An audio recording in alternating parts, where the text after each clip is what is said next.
Admiral, I'm also pleased that the Navy's request includes $62 million to consolidate the paint, blast, and rubber fabrication facilities at the Portsmouth Naval Shipyard in Kittery, Maine.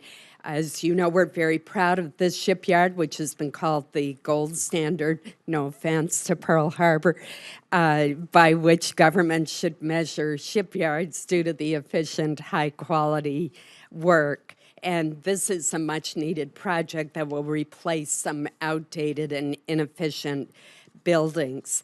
On the topic of shipyard infrastructure more generally, and I know this is of concern to the ranking member as well, I continue to be concerned regarding dry dock capability and capacity and the pace of modernization. Without major improvements at all of our nation's public shipyards, the fleet's readiness will be seriously affected over the next 30 years due to a lack of dry dock operational availability. As the Navy considers its shipyard infrastructure modernization plan, how do you intend to prioritize public shipyard capacity and modernization? Yes, Senator, thank you very much for that question. And I've had the privilege to visit your shipyard more than once in my last job, and they do a great job up there, and I know that you're very proud of them, as you should be. They do phenomenal work.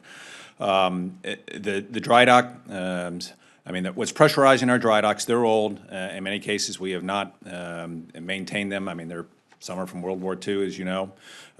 The Naval Sea Systems Command has finished up their internal dry dock study. They've passed it to other equities with the Navy for us to start evaluating and looking at. The two principal drivers are the Virginia payload module, when that delivers to the fleet, and also the Ford carrier.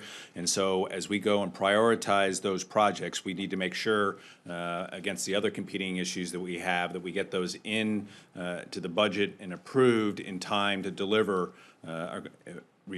improve those dry docks before we have to put in the First Virginia into dry dock or the Ford. So we have to take that into account as we go forward and make sure we prioritize those in the right priority to meet the requirement when those assets show up.